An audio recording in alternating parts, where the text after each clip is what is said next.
Back in the day, WWE used to put on some pay-per-view quality matches on free television, and it's pretty crazy when you think about it. Let's look back on 10 great TV matches from the Attitude and the Ruthless Aggression era.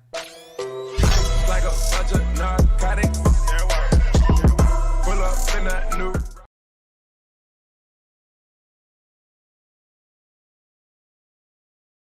Taking it back in time to the late 90s and the early to mid 2000s, where you could catch Raw's War or Monday Night Raw on the USA Network, TNN or Spike, and Thursday Night SmackDown on UPN. It didn't matter if you were a kid like me back then, a teenager, a college student, or a grown adult. We got the chance to witness some crazy matches that were held on TV free of cost. Matchups like this were a huge treat for me, especially back then when I had to rely on my parents' wallet for pay-per-views. And considering WWE put on a pay-per-view almost every month, that shit added up and it was not cheap. Like, just look at these prices and how they increased over the years once they got popular. I don't even blame my parents for saying no. My parents were not and did not pay for a pay-per-view every month, so the only ones I saw were like the Royal Rumble, SummerSlam, Survivor Series, WrestleMania, and Backlash. Getting back to the main point, these matches were a godsend for a kid like me, and I enjoyed them then, and enjoy them 10 times more as an adult.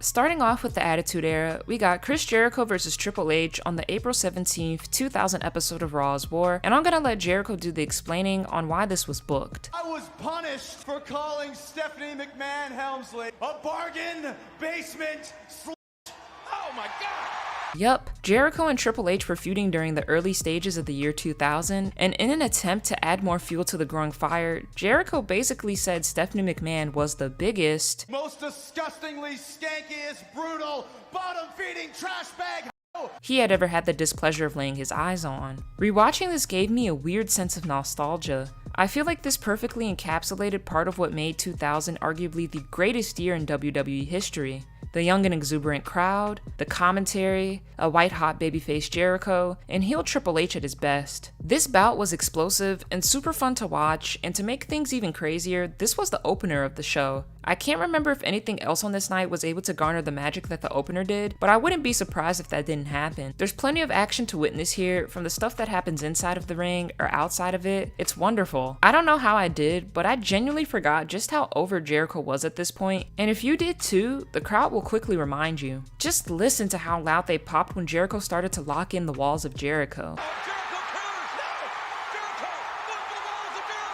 There were some typical Attitude Era shenanigans that were involved here, from the ref bump to the swerve where Jericho didn't actually win the championship, but that doesn't take away from the awesomeness of this match. It's under 10 minutes, but it's packed with greatness, and trust me, you'll instantly be transported back to the golden year of 2000 in WWE, and you'll have a hell of a time watching it.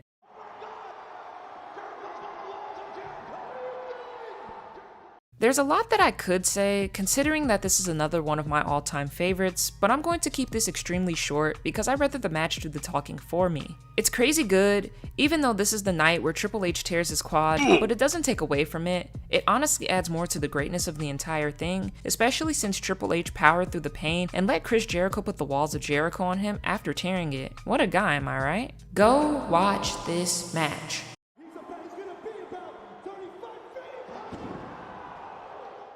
Edge and Christian versus the Hardy Boys versus the Dudleys versus Chris Benoit and Chris Jericho, aka the Forgotten TLC match, TLC 3. For obvious reasons, TLC 3 isn't highlighted in WWE history, even though it deserves to be celebrated because it's absolutely phenomenal. It's crazy to think that the third entry in TLC history occurred on a random SmackDown in 2001, and fun fact, all 8 men learned this was booked for the night when they arrived at the venue. For all 8 men to put everything together on such short notice is pure talent. This match is the definition of an adrenaline rush, and you can tell everyone was willing to put everything on the line. Even the defending champs Benoit and Jericho, who were out of their usual element. Even though those two were in foreign territory, they fit right in. I almost forgot to mention, this occurred only 3 days after they won the belts from Triple H and Stone Cold Steve Austin. Benoit and Jericho would later go on to have a rather short run as the tag champs, since Benoit would be out of action for almost a year after his neck injury at King of the Ring 2001. I feel like I'm going to be saying this a lot throughout the video, but just go watch the match.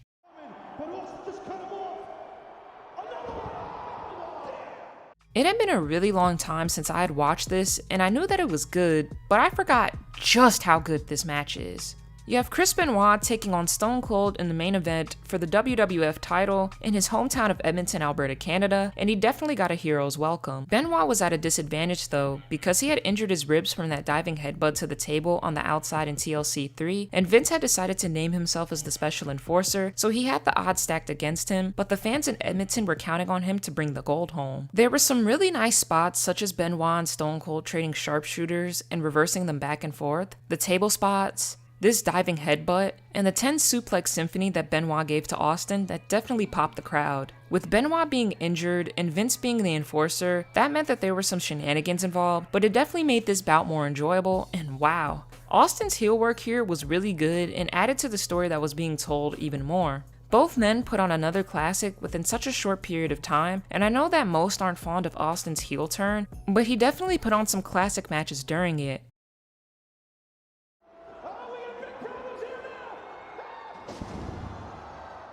This is kind of like a mini pay-per-view packed into almost 9 minutes that was not only significant in WWE history, but in wrestling history for a couple of reasons. Number 1, Mankind winning the WWF Championship. That's pretty self-explanatory. Number 2, it spawned one of the loudest pops in wrestling history. And number 3, how could we forget WCW spoiling the results live on Nitro, which caused 600,000 people to change the channel because they wanted to see Mankind win the big one. This no disqualification match was short and had a lot of your typical 1999 Attitude Era elements involved in it, but if anything, it makes everything about it even better, especially the atmosphere, because when you watch it, you instantly feel like you're transported back in time, and it feels like it's 1999 all over again. You got heel douchebag Corporation Rock, who by the way, played his role as a heel really well against the oh so lovable and everybody's favorite Mankind. There's just so much that happens in 9 minutes that you wouldn't think this main event would end up becoming very historic in the fabric of wrestling history. If you were Team WWF, you had been watching The Rock and Foley battle it out. Then the next minute, Stone Cold's music hits and all hell breaks loose, and then the next minute, Mankind is being crowned the new WWF champion. If you were Team WCW, you were doing what you always do and watching an episode of Nitro before getting the spoiler that Mankind had won the championship and potentially joined 600,000 others in changing the channel to see history being made while also simultaneously creating history by changing the channel. We all know that during the Monday Night Wars, both sides played dirty and were really petty towards each other. This wasn't the first time that WCW had spoiled stuff about Raw on Nitro, because Raw during this time was pre-taped. WCW had been doing what they had done before, which is being petty, and had no idea just how much their pettiness was going to backfire on them. But it also goes to show that no matter if you were Team WCW, WWF, or in the middle, that everybody loved Mankind and wanted to see him win.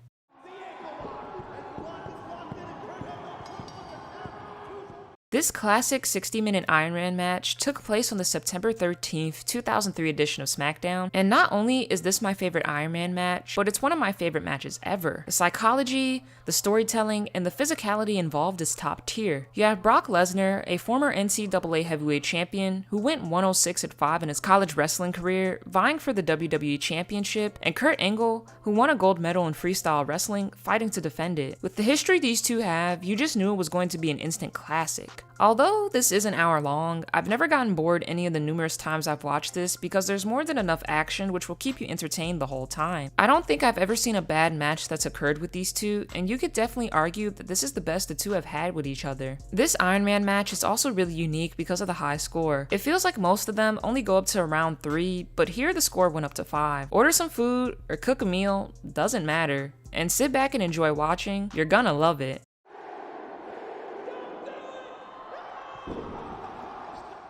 Live from my beautiful hometown of Chicago, Illinois, the September 29th edition of Raw aired live in 2003, and the main event was Christian vs RVD in a ladder match for the Intercontinental title. High-flying, death-defying leaps, and moves that most definitely left both men sore paved the way for this matchup to be immensely good. I genuinely can't remember if Christian and RVD wrestled each other often, but I'm almost positive that this was their best one together. They had great chemistry with each other, and I think both men's history added to that. You have Christian, who honed his craft in TLC alongside Edge, and RVD, he's nicknamed the whole f***ing show for a reason. This genuinely is amazing, and if you've never seen this before, you're in for a treat.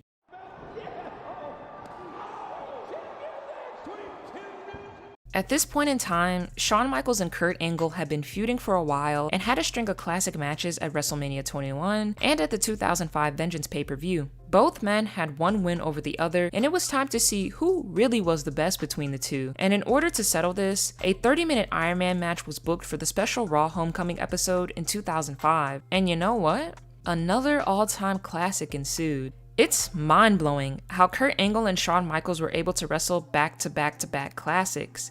They went 3 for 3. Almost everything you can want in a wrestling match was jam-packed into 30 minutes. The old but gold story of two wrestlers battling it out to see who's the better wrestler, but both wrestlers have giant egos and don't want to lose to the other is cliche, but it works perfectly for these two. You got Shawn Michaels, the Heartbreak Kid, the showstopper, the icon, and Kurt Angle, the wrestling machine, going against each other. You didn't need an overly complicated storyline, especially for a feud involving two of the all-time greats. Focusing on the in-ring aspect for a second, the chemistry these two shared and the psychology that was involved with every single move was beautiful. Even the small things felt as if there was a lot of detail put into it, and these reversals were amazing. I swear, there isn't a single thing I don't like about this match because it's almost perfect. Once again, I'm begging you to go and watch.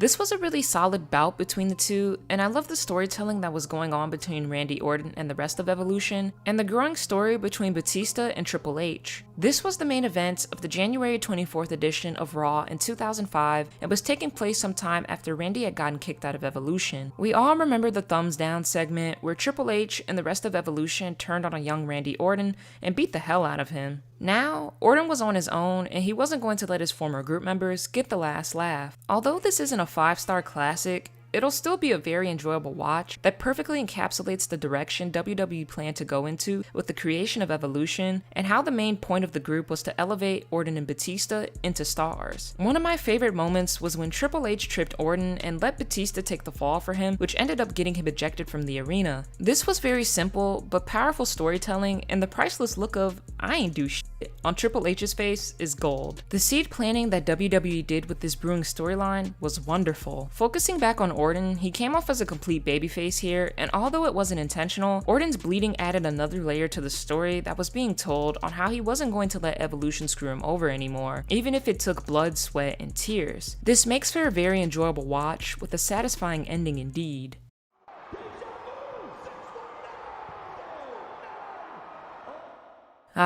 The infamous feud between Rey Mysterio and Eddie Guerrero in 2005 that started off normal and eventually divulged into Eddie Guerrero becoming a crazed lunatic because he couldn't beat Rey, and went even more off the rails when the custody of a damn child was brought into the mix. This storyline is very memorable and has some really great matches attached to it, such as WrestleMania 21, Judgment Day 2005, and the infamous 2005 SummerSlam one. But there's one that I feel a lot of people don't talk about, which is their TV match that occurred on SmackDown in 2005 that is an absolute gem. I swear, if there's one thing that WWE will always do right, is their video packages. The video package for this ongoing feud was dramatic and showcased everything that led up to this, and perfectly illustrated the brewing animosity that Eddie held towards Rey before he finally snapped and turned on him. And let me say this, the execution of his heel turn was beautiful and was so shocking that it had the crowd stunned and silent. After the little promo package we go to Eddie taping up his wrist and listen to this promo. Can I beat Rey Mysterio? I don't think you believe I can beat him. I know these people don't believe I can beat him. Rey, I don't think he knows what I'm capable of. No. Eddie is such a talented performer, and because of his charisma and acting ability, he genuinely came off as a crazed psychopath who would sacrifice everything just to get a single win over Rey Mysterio. I honestly think that this match is one of the best on the list, and I thought that the facial expressions and the way that Eddie was acting in the pre-match promo was top tier, but his facial expressions, his explosivity, and the little movements he made added so much more to something that was already phenomenal. I'm not forgetting about Rey Mysterio either, because he did his job and came off as the babyface that every fan was behind, and his acting and facial expressions added just as much as Eddie's did. It all started off with Eddie acting calm and collected while the two were feeling each other out before Rey Mysterio got the upper hand because he jumped on the opportunity to focus on the lower abdomen and hip injury that Eddie got as a result of chair shots from last week. Rey had the momentum in his favor, but it took one little slip up for Eddie to get the advantage and pounce on Rey Mysterio like a rabid dog and start working on his spine throughout the rest of the match. Once again, this is an absolute gem from both the work rate standpoint standpoint and a storyline standpoint. Eddie Guerrero and Rey Mysterio did their thing during this feud, especially Eddie. He had been a babyface for so long and decided to remind people just how much of a bastard he could be when he was a heel, and he took it to a new height during this feud. Whew, that was a lot to get through, but I definitely had fun watching all of these back. I hope you all enjoyed the video. Let me know in the comment section which ones are your guys' favorite, or a list of which ones you like in order. Don't forget to hit the like button, and if you want more content about the Attitude Era and the Ruthless Aggression Era, to hit the subscribe button. I'm GG, and those were 10 matches from the Attitude and the Ruthless Aggression Era you should definitely go and watch.